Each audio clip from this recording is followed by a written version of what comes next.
Somos uma boa notícia. O mundo jaz no maligno, toda a criação foi destituída da glória de Deus, mas há uma boa notícia: Deus enviou o seu único filho, para que todo aquele que nele crê não pereça, mas seja salvo. Sabe, a Bíblia não diz: conhecereis o pecado e o pecado vos libertará. Por quê? Porque o pecado nós já conhecemos, e a gente sabe o final da história. É por isso que a Bíblia diz: conhecereis a verdade e a verdade vos libertará. Porque a única coisa que liberta é a verdade. Guarda isso, irmão. Se nós éramos escravos do pecado quando não tínhamos liberdade, agora que somos livres, precisamos ser escravos da justiça. Agora temos uma nova, e eu boto entre aspas, prisão. Só que ao invés de estarmos presos ao mundo, ao inferno, estamos presos e conectados em Jesus, fomos enxertados nele. A Bíblia diz que sem ele nada podemos fazer, mas nele podemos todas as coisas. A Bíblia diz que se permanecermos nele, as palavras dele permanecerem em nós, pediremos qualquer coisa e nos será concedida. A palavra diz que em Jesus temos não só acesso ao reino, como autoridade no reino. Recebemos a chave do reino, ligamos e desligamos. As portas do inferno não prevalecerão contra nós. As garantias que Deus dá para a igreja, elas foram liberadas por Deus através da verdade. E a gente só consegue continuar usufruindo dela se caminharmos em verdade. E esse é o nosso encargo profético. Alguém está recebendo algo de Deus aqui? Diga amém. Não podemos deixar de confrontar o pecado. Não podemos deixar de anunciar a graça. É uma linha tênue. Em alguns momentos parece até que elas não coexistem, mas na verdade as duas precisam estar alinhadas em todo discurso, em todo sermão, em toda conduta, em toda prática. Guarda isso, irmão. Precisamos denunciar o pecado, mas precisamos anunciar a graça. Se só denunciamos o pecado, mas não anunciamos a graça, corremos o risco de nos tornarmos religiosos. Se só anunciamos a graça e não denunciamos o pecado, corremos o risco de vivermos em libertinagem.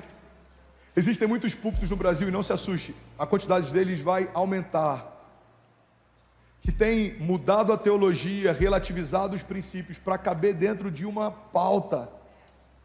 Tem muitas pessoas que inspiraram a igreja décadas atrás, alguns compositores, alguns músicos, alguns pastores, que eles têm condenado. Irmão, um cara, e eu vou chamar assim, porque eu não conheço a ponto de aferir a ele o título de pastor de ovelhas, um cara se levantou no púlpito de uma igreja para chamar o pastor André de mensageiro de Satanás, porque ele pregou sobre santidade. Mas você analisa pessoas que ele tem apreço, e pessoas que têm apreço por ele, muitos deles foram feridos com a igreja, não necessariamente porque a igreja estava errada, mas talvez porque a igreja não falou o que eles gostariam de ouvir. A Bíblia diz que nos últimos dias, os homens ajuntariam para si mestres segundo os seus próprios prazeres, desejos, expectativas, porque os seus ouvidos teriam comichões para ouvir a verdade. Vocês lembram quando eu preguei sobre fé seletiva? Eu falei sobre o encontro entre Paulo e o imperador e o governador na época, e a Bíblia diz que quando ele vai falar para ele sobre juízo, domínio próprio, sobre eternidade, a Bíblia diz que Félix diz: basta. A Bíblia diz: ele teve medo ao ouvir sobre essas coisas e disse: basta. Quando eu achar conveniente, volto a chamá-lo. Irmão, existem muitas pessoas, olha para mim, que têm caminhado por conveniência até em relação ao evangelho. Se essa mensagem me agrada, eu ouço. Se essa mensagem não me agrada, eu pulo. Talvez uma boa parte de quem está sentado aqui só não parou de ouvir o que eu estou pregando porque é indelicado se levantar no meio do culto, mas se fosse pela internet já teria trocado de canal. O fato de nós nos adaptarmos à igreja online, e nada contra, pelo contrário, eu acredito nisso, e ontem 70% de quem veio se batizar de alguma forma, em algum momento foi impactado pela minha vida ou por uma palavra que eu liberei, por isso vieram de outros estados para poder serem batizados numa igreja que, por misericórdia, eu estou liderando. Eu acredito na força da igreja online, eu acredito nisso, mas a gente não pode negligenciar uma verdade. O fato de termos total controle em mudar o sermão quando não nos agrada, nos coloca num lugar muito perigoso. A palavra de hoje não está tão legal. Uau, essa palavra aqui me agrada, me alegra, me acalma. Existem pastores tocando uma geração inteira. E se você for espremer os seus sermões, o suco que eles carregam nada mais é sobre um evangelho que deixa o nosso coração quentinho, confortável. Mas essa verdade deixa de ser verdade se não apresentarmos juntamente com ela os princípios do evangelho. É verdade que Deus tem promessas para nós? É verdade.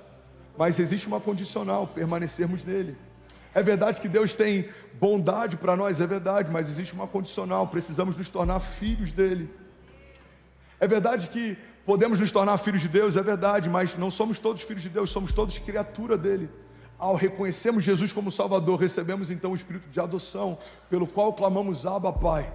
É verdade que Deus tem para nós prosperidade, é verdade, mas precisamos honrar os princípios dele. Irmão, tem muita gente que fala sobre essa parte, mas não prega sobre essa, e por isso que muita gente está vivendo uma decepção na sua jornada com o evangelho. Alguns chegam ao ponto de dizer: pastor, eu não sabia que seria tão difícil. Pois é, precisamos lembrar, não é fácil caminhar com Jesus, não vai ser rápido viver todas as promessas, mas temos uma garantia: nós nunca estaremos sozinhos. Nós nunca estaremos sozinhos. Ele nunca disse que seria rápido, ele nunca disse que seria fácil, ele nunca disse que seríamos poupados das lutas. O seu filho não foi. Irmão, olha para mim, que loucura esperarmos que Deus nos poupe de algo que não poupou nem a seu único filho. Eu estou frustrado porque me traíram. Jesus foi traído. Eu estou frustrado porque tem pessoas me perseguindo. Jesus foi perseguido. Eu estou frustrado porque como que Deus permitiu que pessoas me humilhassem? Jesus foi humilhado.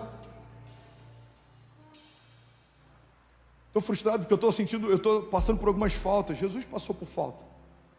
Ele sentiu sede e deram vinagre para ele beber. Irmão, guarda isso. Não existe nada que Deus exija de nós que o próprio Deus não tenha cumprido em si. Deus exige santidade porque Ele é santo. Deus espera de nós bondade porque Ele é bom. Deus espera que a gente caminhe em verdade porque Ele é a verdade. Deus espera que a gente não se desvie do caminho porque Ele é o caminho. Alguém está comigo aqui? Diga amém. Eu tenho uma boa notícia, existe um caminho de volta. Mateus 24:12 diz: e por se multiplicar a iniquidade, o amor de muitos esfriará. Mas aquele que perseverar até o fim, esse será salvo. Alguém pode dizer glória a Deus por isso? Eu só preciso de mais 5 minutos, eu vou finalizar. Atos 3:19 diz: arrependam-se, pois, e voltem-se para Deus, para que os seus pecados sejam cancelados. Isso é muito forte, irmão. Igreja, guarda isso. Graça sem verdade vira libertinagem. Verdade sem graça vira religiosidade. Se nos nossos púlpitos a gente só falar sobre verdade, mas sem graça, a gente pode caminhar debaixo de uma dinâmica de antiga aliança. Mas se a gente falar só sobre graça sem verdade, a gente pode correr o risco de viver por uma hipergraça. A gente precisa entender que Ele é paz, Ele é bom, Ele é justo, mas isso não anula nele o fato dele ser fogo consumidor, ser um justo juiz. Alguém está comigo? A graça sempre diz: é possível viver um novo começo, é possível receber uma segunda chance, é possível viver promessas, é possível ver Deus abençoar você e os frutos do seu trabalho, é possível ser curado, é possível viver debaixo de uma aliança. Mas a verdade sempre vai dizer: é preciso. É preciso ter uma conduta diferente, é preciso caminhar de uma forma diferente, é preciso ser diferente em meio ao mundo caído, é preciso conhecer as Escrituras, é preciso ter tempo no secreto, é preciso semear, é preciso servir, é preciso carregar o fruto do Espírito. Guarda isso, irmão. A graça é possível, a verdade é preciso. Se a gente só falar sobre verdade, só vai falar sobre o que é preciso. Você tem que fazer, você tem que cumprir. Se a gente só falar sobre a graça, a gente só vai falar, é possível, você vai ver milagre, você vai ver promessa, você vai romper, vai ser tudo bom, vai ser tudo maravilhoso. Mas quando as duas coisas se completam, a gente vive uma vida plena em Deus. Eu entendo sobre o que é possível viver e eu entendo sobre o que é preciso fazer. Sejam santos como eu sou santo. O que é graça, André? Graça é o poder para viver acima do pecado. Graça não é uma autorização para viver em pecado. Graça não é uma justificativa para viver pecando e depois pedir desculpas. Graça é uma autoridade para caminhar acima do pecado. Romanos 6:1 diz: que diremos então? Continuaremos pecando para que a graça aumente? De maneira nenhuma. Nós, os que morremos para o pecado, como podemos continuar vivendo nele? Ou vocês não sabem que todos nós que fomos batizados em Cristo Jesus, fomos batizados na sua morte? Portanto, fomos sepultados com ele na morte por meio do batismo, a fim de que assim como Cristo foi ressuscitado dos mortos, mediante a glória do Pai, também nós vivamos uma vida nova. Se dessa forma fomos unidos a ele na semelhança da sua morte, certamente o seremos também na semelhança da sua ressurreição. Pois sabemos que o nosso velho homem foi crucificado com ele, para que o corpo do pecado seja destruído, e não mais sejamos escravos do pecado, pois quem morreu foi justificado do pecado. Ora, se morremos com Cristo, cremos também que com ele viveremos, pois sabemos que, tendo sido ressuscitado dos mortos, Cristo não pode morrer outra vez. A morte não tem mais domínio sobre ele, porque morrendo, ele morreu para o pecado de uma vez por todas, mas vivendo, ele vive para Deus. Da mesma forma, considerem-se mortos para o pecado, mas vivos para Deus em Cristo Jesus. Portanto, não permitam que o pecado continue dominando seus corpos mortais, fazendo que vocês obedeçam aos seus desejos. Não ofereçam os membros dos seus corpos ao pecado como instrumentos de injustiça. Antes, ofereçam-se a Deus como quem voltou da morte para a vida, e ofereçam os seus membros dos seus corpos a Ele como instrumentos de justiça. Pois o pecado não os dominará, porque vocês não estão debaixo da lei, mas debaixo da graça. E então, vamos pecar porque não estamos debaixo da lei, mas debaixo da graça? De maneira nenhuma. Não sabem que quando vocês se oferecem a alguém para lhe obedecer como escravos, tornaram-se escravos daquele a quem obedecem? Escravos do pecado que leva à morte, ou da obediência que leva à justiça? Mas graças a Deus, porque embora vocês tenham sido escravos do pecado, passaram a obedecer de coração a forma de ensino que lhes foi transmitida. Vocês foram libertados do pecado e tornaram-se escravos da justiça. Falo isso em termos humanos por causa das suas limitações humanas. Assim como vocês ofereceram os membros dos seus corpos em escravidão à impureza e à maldade que leva à maldade, ofereçam-nos agora em escravidão à justiça que leva à santidade.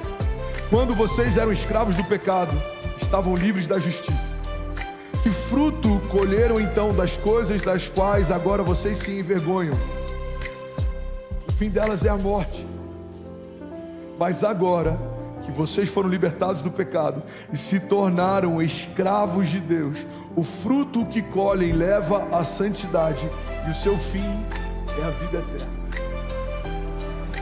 Pois o salário do pecado é a morte, mas o dom gratuito de Deus é a vida eterna em Cristo Jesus, o nosso Senhor. Quem pode dizer glória a Deus por isso? Você pode ficar de pé no seu lugar? Eu quero orar com você. Fica de pé no seu lugar. Aleluia.